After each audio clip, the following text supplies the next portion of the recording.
Hey, welcome back. It's Beck and Connor. I don't know what to say. I was like, hello. We have some very, very exciting news for you guys. Something that we've been working on for such a long time. Which brings me to today's topic, which is... Sorry, the horses are pouring in the background. It's typical. Which brings me to today's topic, which is preparation and patience equals success, which is the perfect topic for today's conversation. So I'll let Connor tell you the good news because I'm just too excited and yeah, we're just celebrating. So over the last almost year, we've been planning an online shop and dedicating to our own brand. Which is out west. Out west. Yeah. It's taken a long time to develop and acquire good products. Mm-hmm. And quality products. I must say that Beck's probably done 90% of it, where I have just made some small influences. But we finally got everything in stock that we're happy with, the products we're happy with. This is one of the products. Yeah. Our own whiskey glasses. We thought that suited us to a T, having whiskey glasses on our website. As you guys know, we're whiskey connoisseurs. Maybe not connoisseurs, but we love our whiskey. Oh. So yeah, we finally got everything in stock. Beck has developed multiple websites, but we're finally happy with one. Not multiple websites, but multiple designs of websites. Yeah. It's been a long haul of a lot of work, and it dates back to not just this last year of designing the website and building our stock and everything, but goes back to before we pretty much knew each other, and that's why our topic for today is about preparation and patience equals success, because we do get a lot of comments where people say you're so lucky to live the life you do. Random pause. Well, we're celebrating. And I understand those people are just being beautiful, genuine, nice people with a nice comment saying that we're lucky. But we're not lucky, we worked hard for this. That's the difference with the definition, yeah. I feel. Luck is like you won the lottery. Everything we've got so far in life has been really hard to get. Hard work, dedication, and you know, a goal set to strive for, and we've still got many more goals to strive for. So yeah, we're the sort of people that don't stop building like dreams and goals and putting into a plan and then trying to work towards it. So I thought we could. Is it gone out? I think mine's gone out.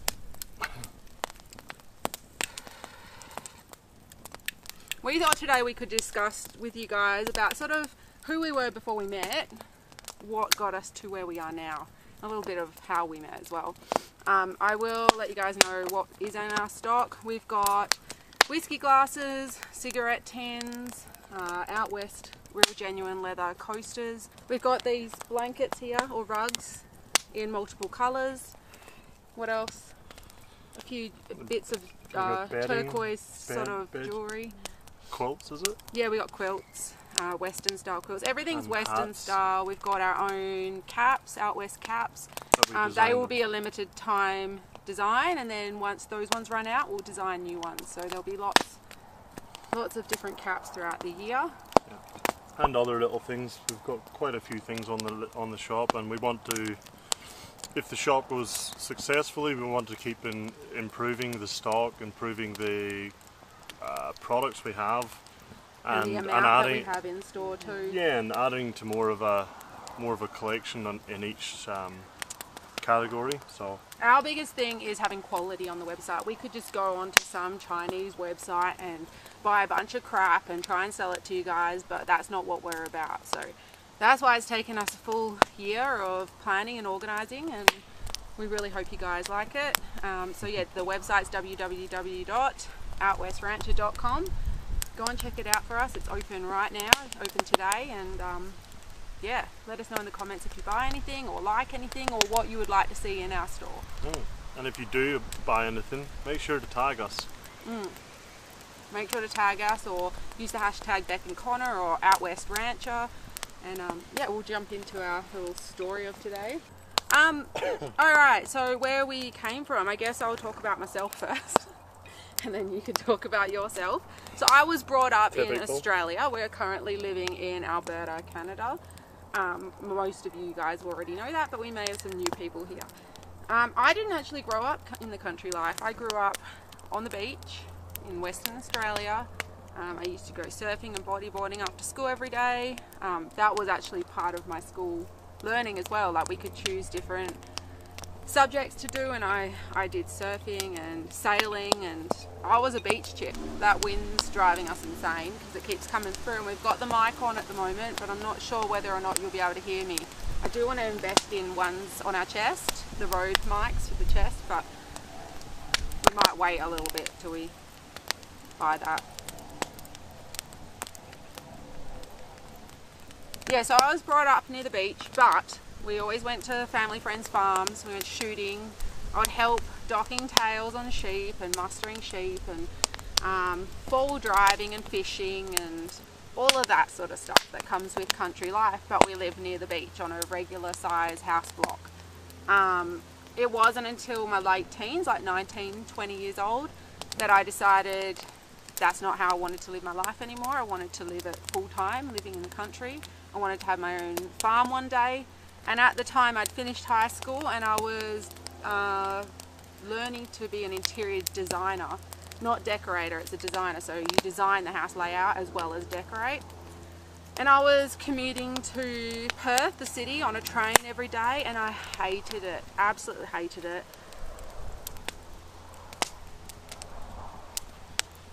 What are you doing? You gonna get another drink? No, I'm listening to you. Oh.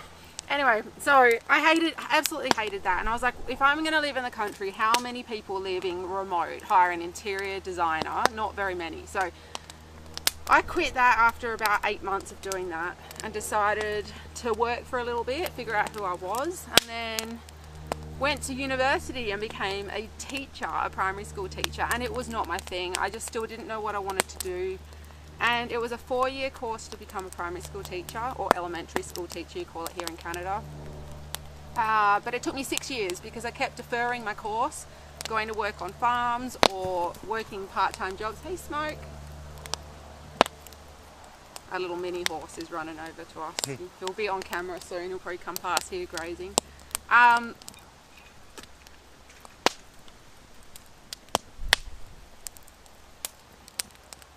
What was I saying? So you became a teacher, or yeah, I ended teacher? up finishing teaching, and I would always say to my mum and dad, I don't want to do this anymore. And I was paying for my own course. I didn't get my own free way. I know a lot of parents pay for that, but it wasn't something I wanted to do. But mum and dad were like, you're already a year in, you're already 2 years in now, you're already 3 years in. So I finished the course. I really wanted to go work on a station up north in Australia. A station is like a massive ranch, red dirt, cowboys, cowgirls, horses, cattle. That's what I really wanted to do. Pays crap, unless you get high up in it, but it's not something mum and dad thought that I should do at the time. Now they look back and they realise that, or my dad looks back and realises that that's probably what I should have done, because once I finished my degree, I only went out and became a teacher for a year and a half, and then I quit. I did not enjoy it. I love the kids, but it wasn't what I wanted to do. I wanted to be outdoors all the time. I wanted to be riding horses. I would even rather fix a fence than work indoors as a teacher. And everyone says that teaching is... everyone says that teaching is, oh, you get good school holidays, but you honestly work a lot of those. Well, I did anyway. I'm a perfectionist with that stuff, and yeah, it wasn't for me. But that led me to meeting Connor, so I'll let him tell you his little story before he met me, and then we can sort of merge where we met together. Okay, so yeah, originally I'm from like the north of Ireland. I grew up there. My family's all from farming background, but we grew up in a small town and spent the weekends on both my grandfather's farms. And from after school then I went into the electrical trade, which my grandfather is an electrician, my father is an electrician, so then I became an electrician, and my brother's an electrician. So we've got good heritage in the electrical side. I really didn't enjoy that. That was through the 2008 to 2010 recession that a lot of Canadians and a lot of the UK people will remember. So through those struggles I managed to maintain my electrical job, where many other friends and family were losing jobs. But I kind of got sick of that and decided to jump on board the backpacking experience, which most Irish people do. Then they usually travel. Yeah. They usually travel to Canada, America, or Australia. So I had lots of friends and family. Or New Zealand. Yeah, I had lots of friends and family that had been to Australia or were currently in Australia, and decided to book a flight and see what it was all about. So then quit my job, got to Australia, and I landed a job on a large broadacre cropping farm, and it also had stock, but I was mostly on the crop side, looking after the wheat, barley and canola. Went there with a good friend and spent 4 years there, and that was the exact same small town that Beck took up her teaching in a small country. A very remote town. So that was my thing. Once I finished uni and did all my pracs and stuff, I was like, okay, if I get a teaching job, because I needed money, I had horses and I had 2 dogs and I had a ute, which is a truck here. I needed to support myself, and I didn't have any experience other than riding my own horses, so it was very hard to find a job on a station or something like that. I did actually take a job on a station, went far up north, decided I didn't want to be at that station and left, and then came back and landed a job in a very remote town, which is what I wanted. I didn't want to be in the city. I wanted country kids in my classroom, and that's where I moved to, was Condinga. So I packed up. I had a broken toe at the time. Mum was trying to help me move and I broke my toe. I then drove my manual car all the way, I think, 13 hours from where I lived to about 10 hours. Yeah. 10-hour trip. Yeah, I moved my horse and my 1 dog at the time, Harley, which you guys will know, my border collie that we had, and moved down to Esperance and moved to this tiny little community. The whole community was red dirt. The only thing in the town was one bar, which had like a convenience store inside. It was tiny. That was it. And then if you wanted groceries, it was 110 k's away, one way. The horses have joined us now. To get groceries. So you'd put ice in an esky and head on to town, pick up all your meat and supplies and come back. And at the time I was going through a bit of a shitty breakup with a terrible ex, and I wasn't interested in meeting anyone, and being the new girl in town, all the mums of the kids I was teaching were trying to set me up with a farm boy on their property, and I was like, nope, I just want my horses, I want to meet friends, and that's it. But then you met me. Well, then we went to the Condinga Fair, and it was just like a agricultural little fair in the town, and I was helping out there because I was the teacher of the town. There was only 69 kids in the whole school, and I was teaching grade 1-2s, and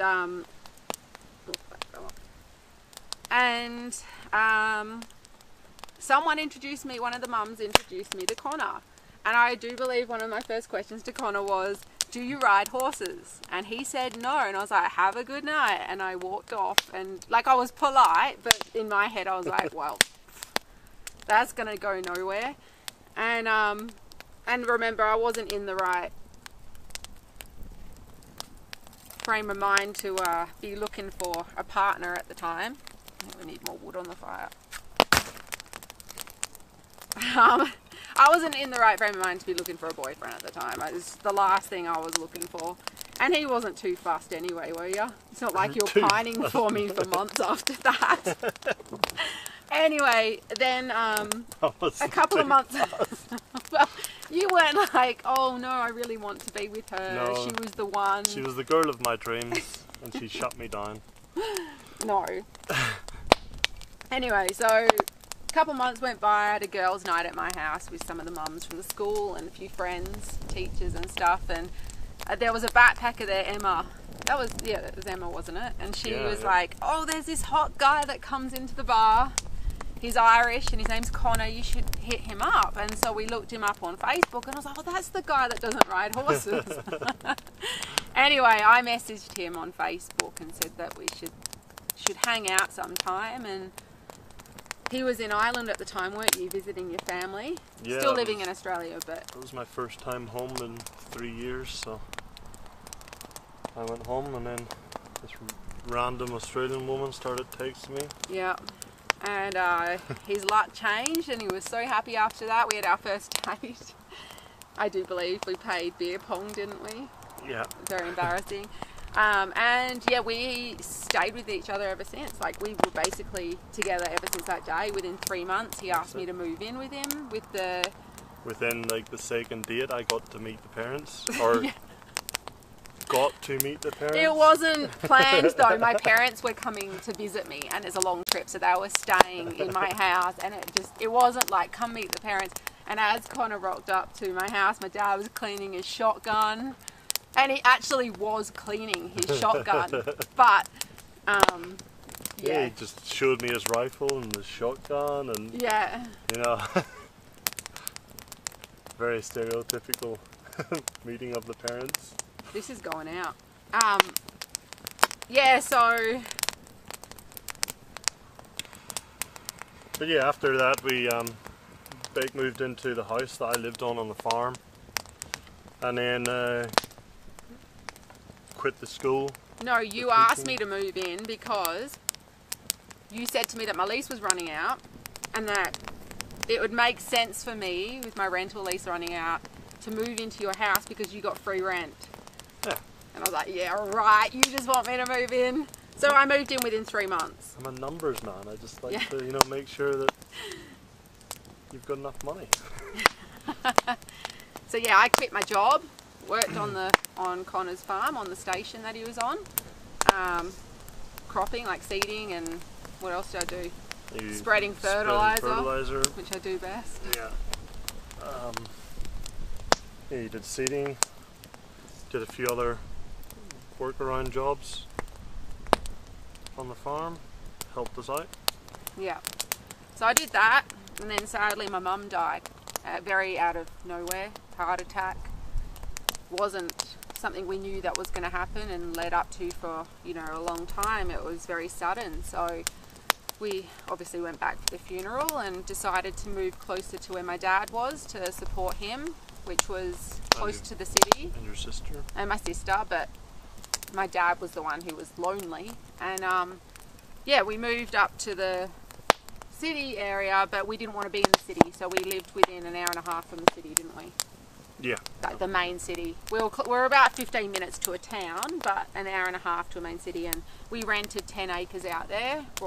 At that point, Connor had bought a horse, because he knew he'd only be able to spend time with me if he bought a horse. And he bought the nicest horse, Johnny Cash. He was an ex-barrel racer. He was 10 at the time. He was a chestnut. He didn't like doing too much work, but he wouldn't put a fuss out. Like, he wouldn't try and buck or rear up or anything like that. He just was happy to plod along. Perfect first horse. Yeah, perfect hubby horse. Didn't knock any confidence. Was easy to ride. Was easy to move around. Easy to put in the trailer.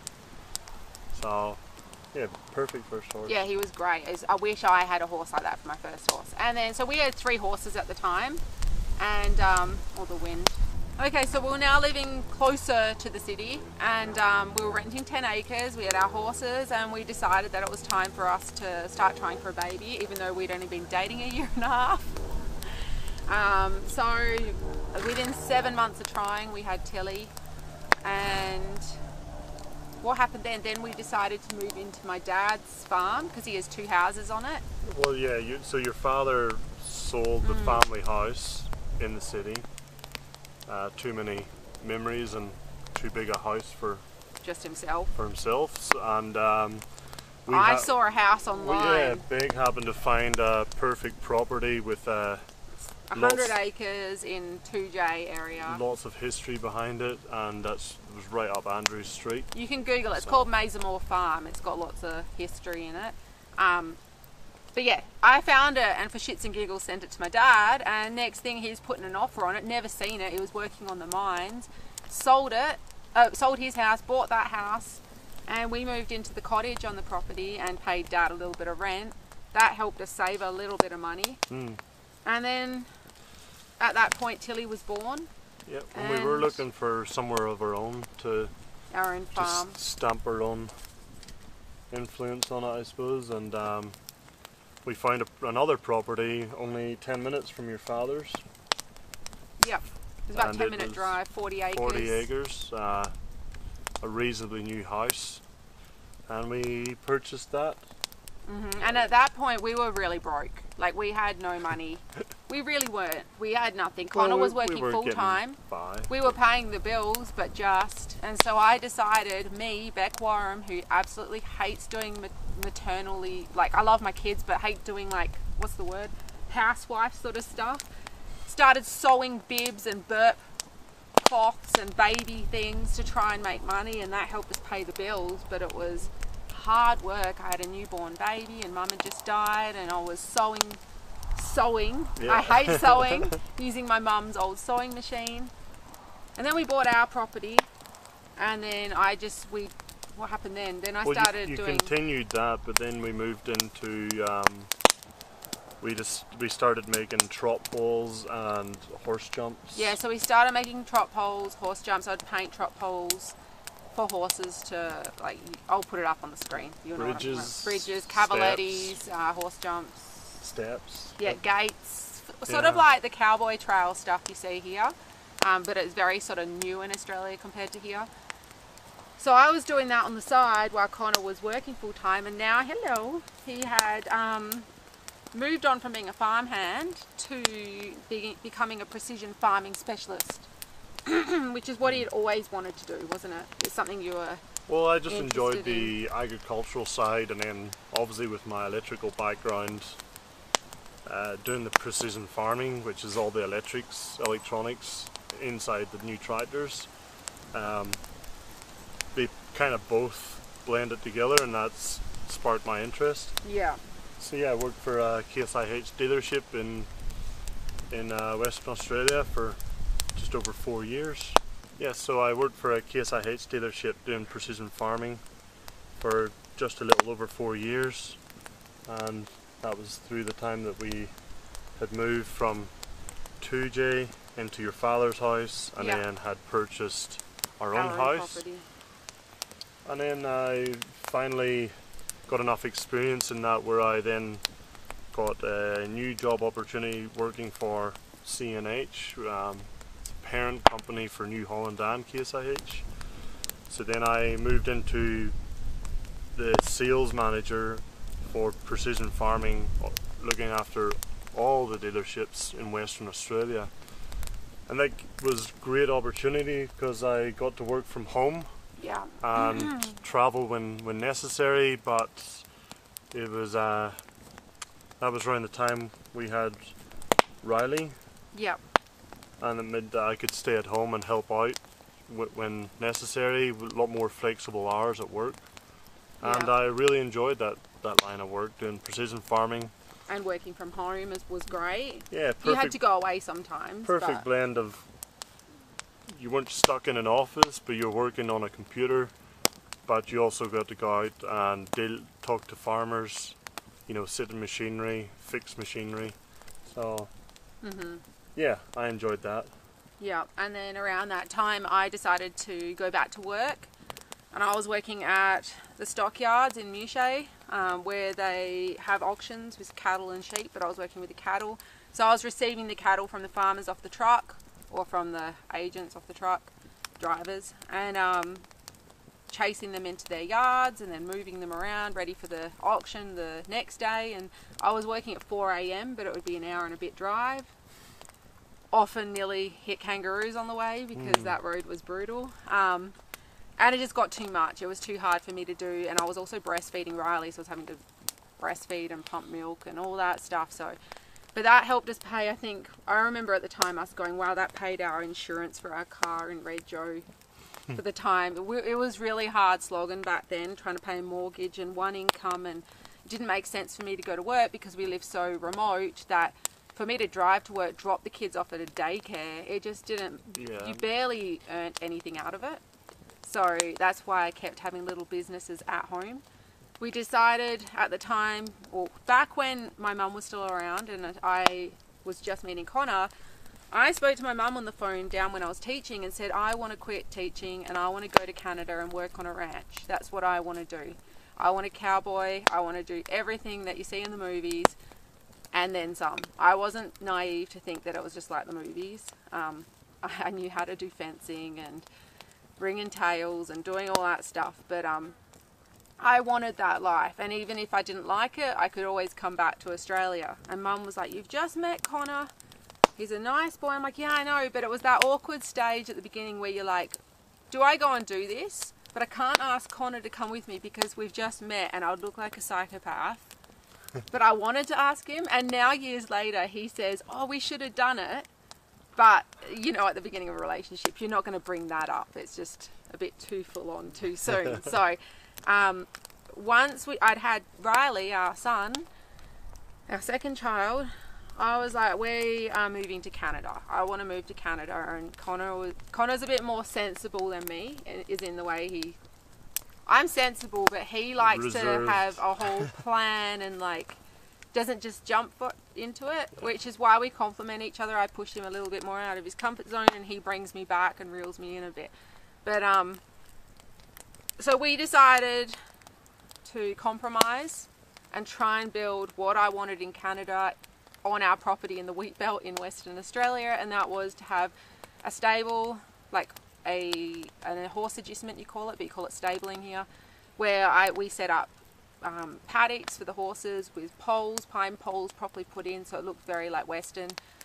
We built a rodeo size arena, 60 by 40 metre arena. We planned on putting chutes around the side so we could run cattle through to rope them, and we planned all this stuff. We also added on other stuff non-related to that, like chicken coops and all that. But it just, with 47-degree heat, millions of venomous snakes, spiders. Sitting out on a day like this was just covered in spiders, and you're constantly concerned. Or flies, not spiders. Yeah. Sorry, flies, but you were constantly concerned that there was snakes around, and we were very much hover parents with the kids, terrified that they would reach in for a toy that's been lying outside. And yeah, snakes were just so bad, so much that I had to get my gun license and got a shotgun because the snakes were brutal, and we lived very remote, and to get to a hospital to get anti-venom wasn't a quick thing. So at that point we were like, why are we, I don't know what. We just were fighting an uphill battle. Yeah, pretty much. Try and reach what we wanted in Canada to become in the Australian wheat belt, and it just wasn't going to happen. We needed the mountains, which you can see behind here. I don't know if you can see through the fencing, but we've got the Rocky Mountains right behind us. We needed that, so that's when all of our hard work my hard work into visas, Connor didn't do it, he was out working, but into visas and everything, it took place. We started going down the rabbit hole of all these different avenues of how to get the visa and everything, and a very, very long couple of years story short. I'm going to get a drink, do you want one? Yeah, you can get me a drink. I'll have a Jim Beam. With a little bit of Coke, please. And ice, yep. So I'll continue the story because it could go on for ages and I don't really want to wait for Connor. He knows the story. The wind. So many years later, we were still trying to save up money and organise a way to get to Canada. And we decided to do a working holiday visa. So the plan was to sell our farm, go to Canada with our money from our farm, and then buy a RV, a cheap one, do it up a little bit for a couple of weeks, get it to our standard, and then head on around BC and Alberta and all through the mountains and everything, and explore Canada for a couple of months while searching for a job for Connor. And then we were going to video it all for our YouTube channel, make a little bit of money that way, not that you get a lot on YouTube. And that was the plan. And then COVID hit and everything went downhill from there. We sold our farm, but then the planes all closed and airports and all that. So our only option then was to sit and wait in Australia for another 6 to 7 months. So we found a rental just down the road from where we were living on our farm. We paid cheap rent there because we just were in an old farmhouse, and we saved our money and we worked our butts off, and we kept making YouTube videos, and I was earning money online while Connor was working for the business, for the Case IH job, New Holland job, sorry, CNH, at home. Alright, smoke.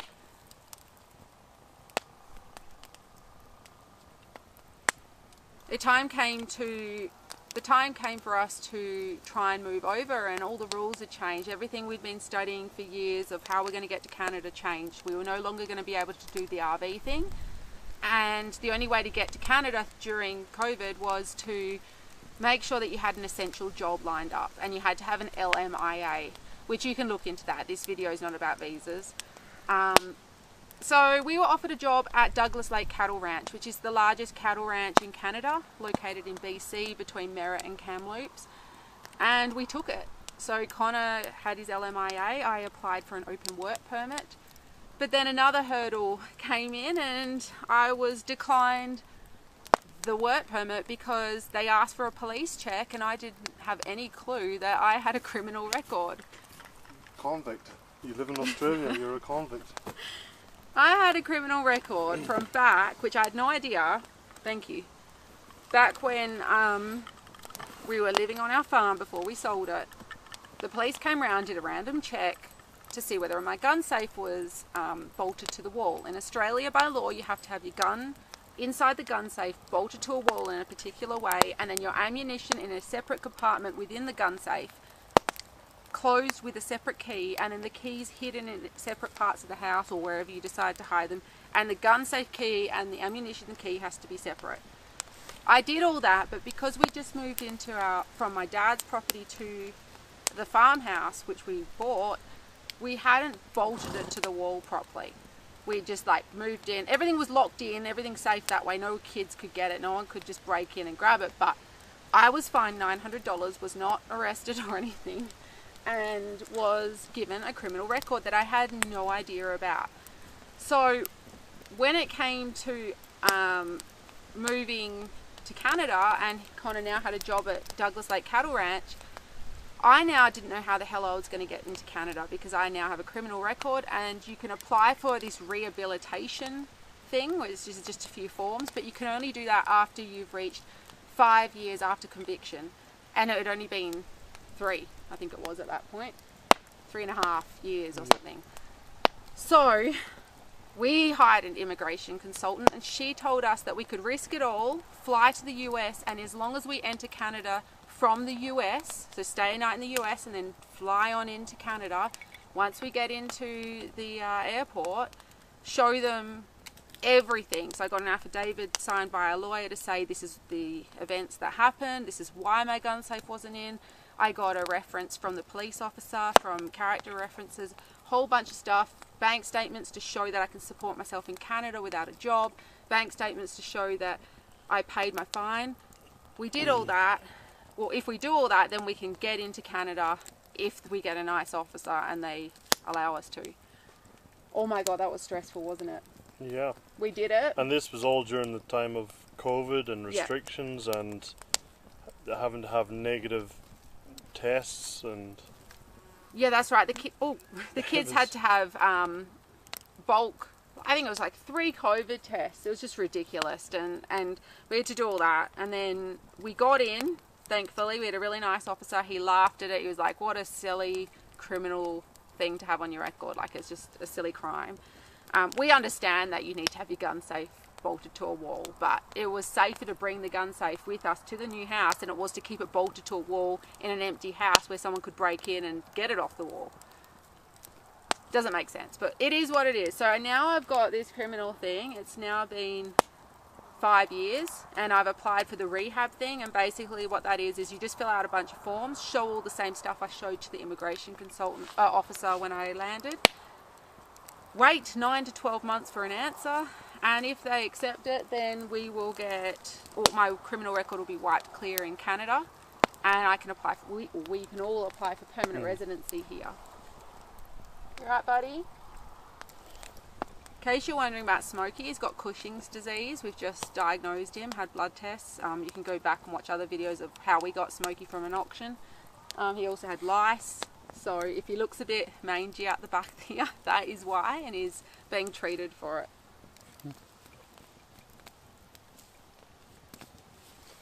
He's got an easy life. Just mowing the lawn. He doesn't get ridden. He doesn't like being ridden at the moment. He's got a few pain issues, so he's just our little lawnmower.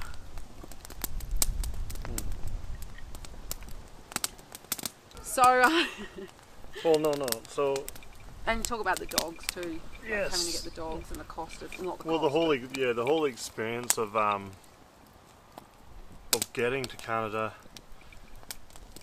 We didn't know if Beck was going to get in, but also it was during this very start of COVID, and we had already planned to come here. That's why we still moved forward with making the plans and flying. But yeah, it wasn't going to stop us. It was around the time that you needed to have negative tests before flying into another country. It had to be within 72 hours, and to fly from Australia to the US. Well, to get into Canada, and with the flight times, the layover times, and actually getting to Canada was going to be make or break. By 72 a couple hours. Yeah, we had like 2 hours at most, as long as no flights were delayed. There was no long layovers. There was nothing went wrong, and all our baggage was there. We had a spare 2 hours to get into Canada with a valid negative PCR, is it called? PCR test, yeah. I don't want to say that word too much on here, the COVID, because then you get flagged for crap on here. So we flew from Perth to Sydney. Spent 5 nights there. Spent the 5 nights there and got our tests done there so that we would have more time. And then we flew from Sydney to Seattle. Seattle, yeah. And we spent the night there. But no, we went to LA, didn't we? Oh, LAX airport, then Seattle, and then stayed. It was like 8 hours or something in total. Oh, okay. And then we stayed. Then we flew to Vancouver, which is where we were staying to get the visa. So then once we got into Canada, and Beck thankfully got her visa approved for 2 years. We then had to do 2 weeks quarantine in a hotel, and that was fun. 2 kids and a small hotel room with 2 kids. It was just hell, and there was no way to cook any food, so we had to do Uber Eats the whole time and get it taken up. We tried to get a toaster brought up, but they wouldn't let us have a toaster in there because it's a fire hazard. It was insane. Yeah, we had 2 bedrooms and a small living area to live in for 2 weeks, and weren't allowed to leave. And this is dead. Keeping the kids entertained with purchasing different things from Walmart. Online and getting them delivered. But we finally finished our quarantine, and we quickly booked Airbnb, and I think it was Coquitlam. Coquitlam, yeah. And we also had 2 dogs back in Australia that we're paying for a kennel to get. Yeah, we had them in a kennel for 2 weeks, and they also had their vaccinations to come over. Then we hired a company to take them to the airport. They flew from Perth to Sydney, Sydney to New Zealand, New Zealand to Vancouver. And then when we went to go pick them up, the company told us the wrong day. So we'd stayed in an Airbnb for like 10 days waiting for the dogs. And then when we went to go pick them up, they weren't there. And we had already checked out of the Airbnb and had to now drive 5 hours to the ranch. Or was it 4 hours? I can't remember. I can't remember now. But it was a long drive through the Coquihalla Highway, and it was winter.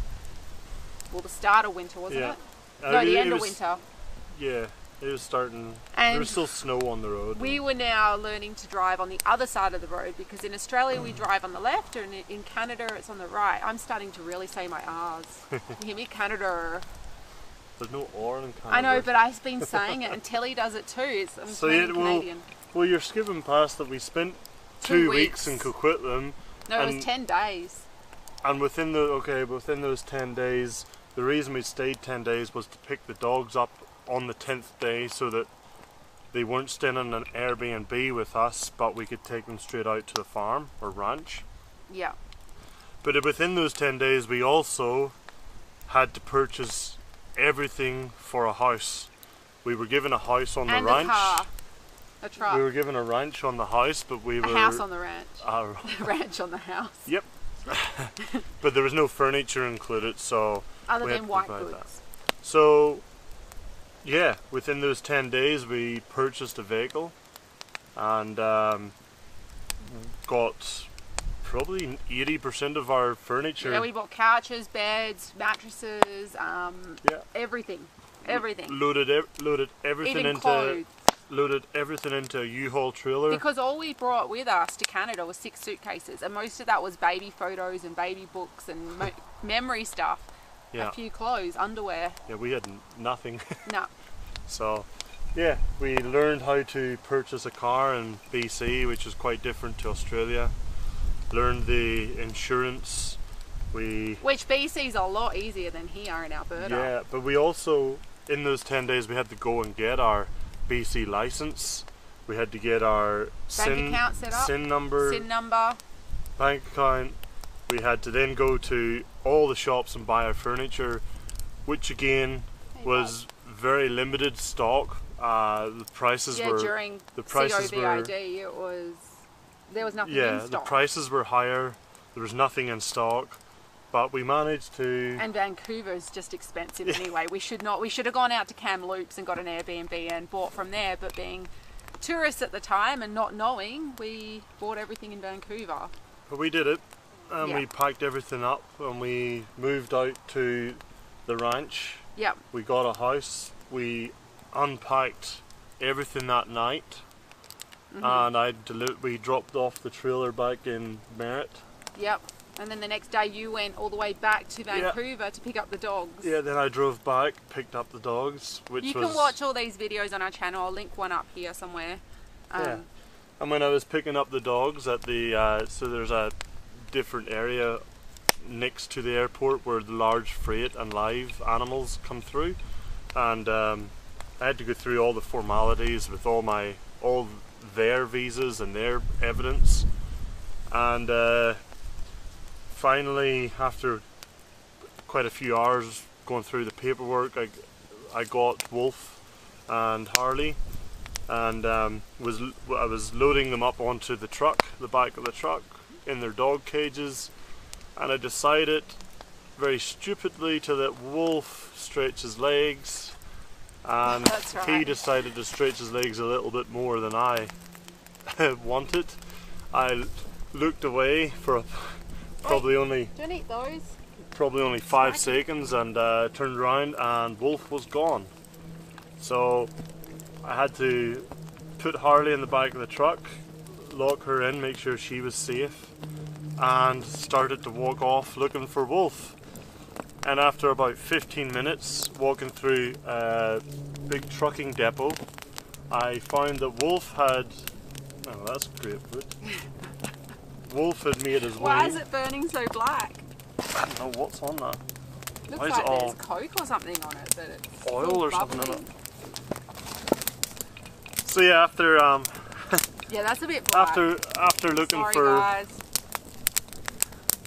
You're terrible. I'm trying to tell a story. I know, but look how me. black that is in front of the camera. And that one. Yeah. So we are still here. Yeah, no, I finally found Wolf. He was in the office building of that trucking depot, and he was sitting in with the CEO of the trucking depot, just making friends. All the pats and cuddles, and yeah, that was nice and embarrassing to go in there and retrieve Wolf, but yeah, we got him out to the farm and the ranch, and yeah, everything went pretty well there. Yeah, and we loved the ranch. We got to see bears, and we highly recommend that if you're coming to Canada and you're like-minded, same mind as us, definitely go out to a ranch or a farm and a remote place, because we got to see wildlife we would never have seen. My sister actually lived in Canada for 6 months and never ever saw a bear or a moose or anything like that, and within first couple of weeks of being there, we saw, what do you reckon, how many? Jesus Christ. I'm trying to move the smoke further. Okay, then just leave it. Oh my God, can you, that's now in me. Yes, good.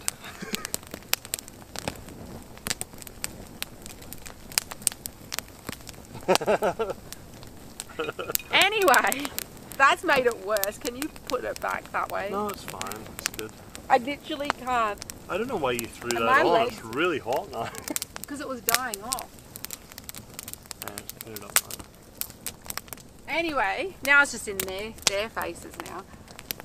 When we were on the ranch, we saw so much wildlife. We probably saw over 50 black bears. Never saw a grizzly, thankfully. It would be cool to see one. There was many times where I was sitting in my truck, standing out to the top of the sunroof with my good camera, taking photos of bears up a tree, or coyotes chasing mice, or what other, moose. Well, we've seen plenty of deer.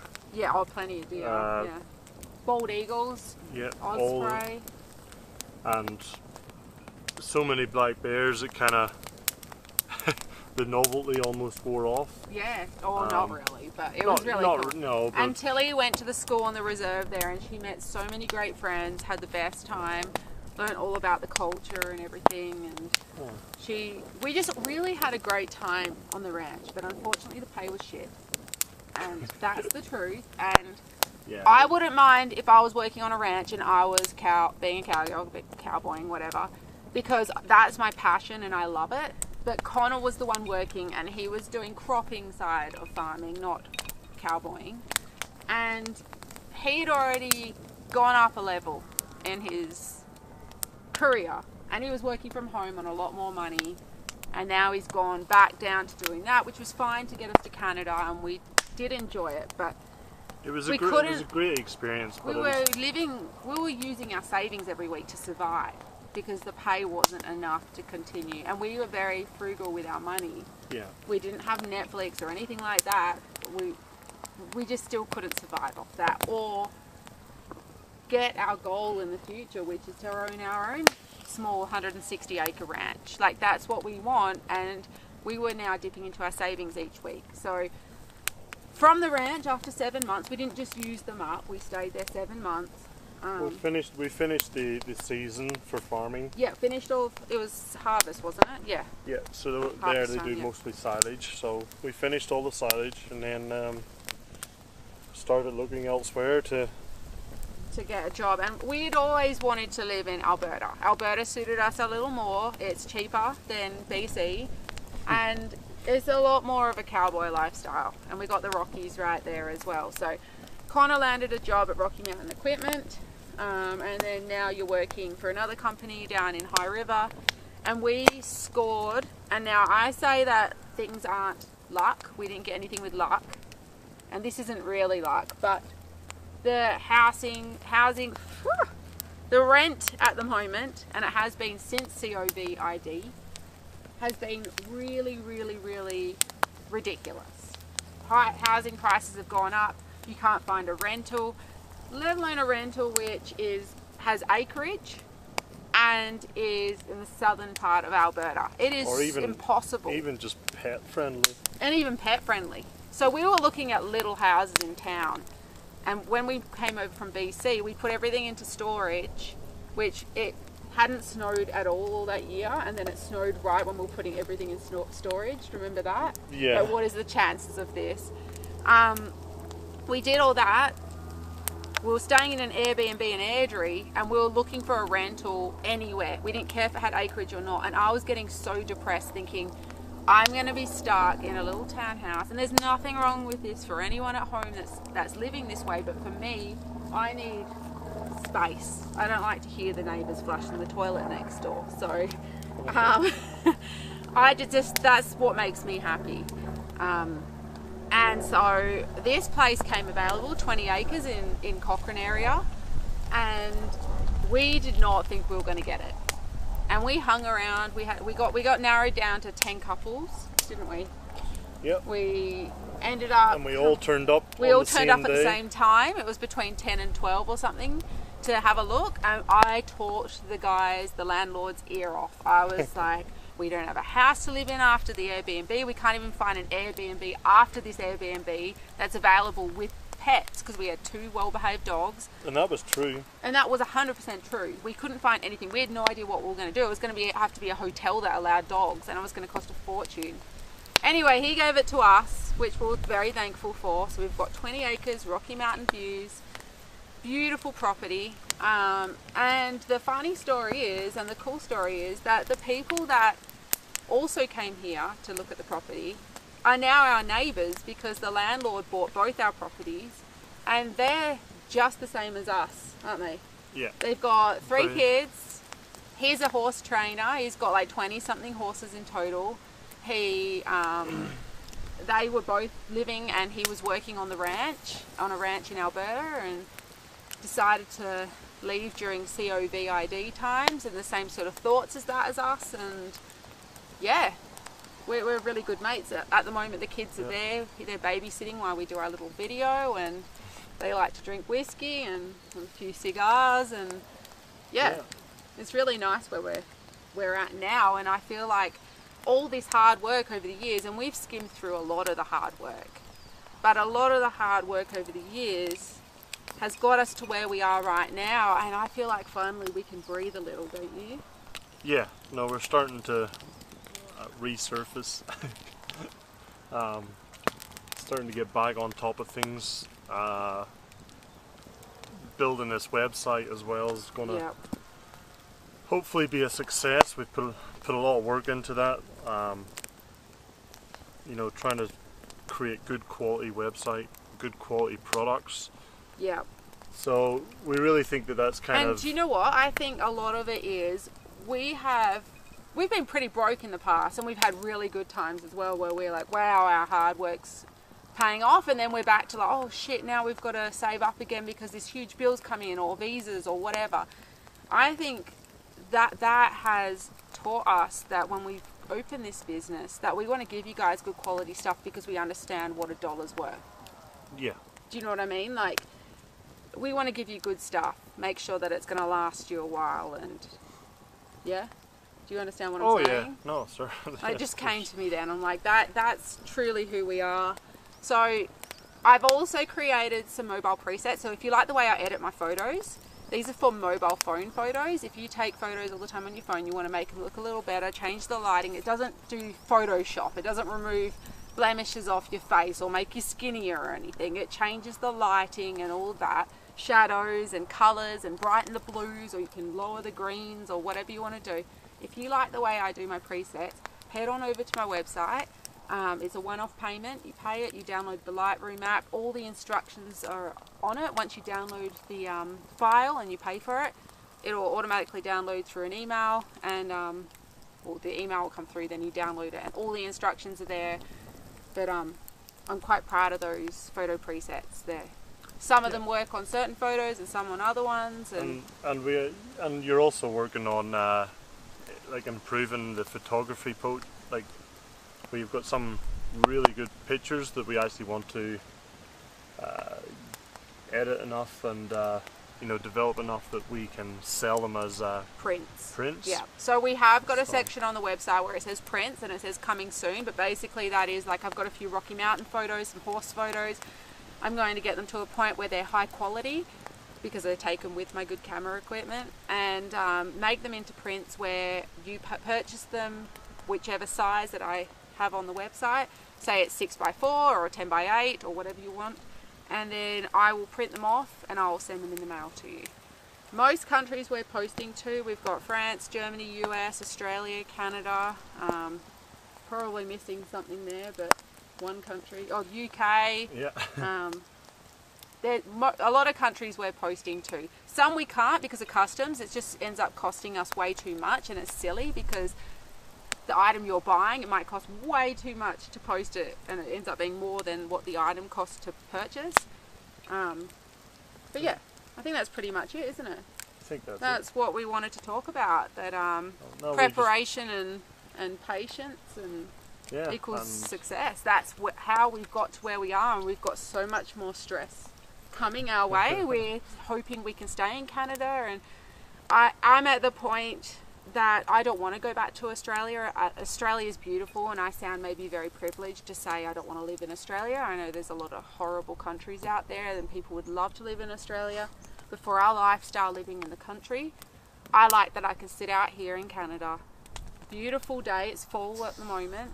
I'm wearing a dress, we've got the fire going, there is no flies. In Australia I'd be like this the whole time living where we lived. We can afford 160 acres here. We're within driving distance to the mountains. We can have our horses. There's so many like-minded horse people around, and events. You don't have to drive so far to go to a rodeo, and there's always one local. And we just I suppose we just really want to thank everyone that follows us and follows Beck's Instagram and YouTube. We really. I have a TikTok too, but I don't know how to use it. I'm getting at that age where I'm like, any more new stuff that pops up, I'm not sure how to use anymore. We do appreciate all the support, and we are really thankful that we have dedicated followers. Yeah. And also to the newcomers, and we have a lot of people that hit the thanks button on YouTube and send us money, which is the nicest thing ever. We really appreciate that. But now this way, with having a shop, you can support us, but you also get something in return by us sending you a product. So we appreciate whatever, even if it's a small little purchase or no purchase, and you just like, comment and share our videos, and that way more people can watch our videos. And we understand that some people can't purchase from us, and that's fine. But yeah, we're going to wrap it all up now. I think it's time to go and find where the kids have run off to. Yeah, well, they're at the neighbours playing with their kittens and jumping on the trampoline, so we better go and save our neighbours from babysitting. Yeah. Alright, thanks guys. Make sure you like, comment and subscribe. Alright guys, the camera cut out, the battery died just while we were ending the video. But make sure you like, comment, subscribe. Oh shit, my boobs are hanging out. Okay. Yeah, make sure you like. Okay, take 3. Make sure you like, comment and subscribe, and check out our new website, beckoncotter.com. That is one of them. www.outwestrancher.com. See ya. See ya. That woman, she got a hold on me. She's the warmth of the summer, the color of the spring. She's the strongest wind, the calmest breeze. That woman, she got a hold on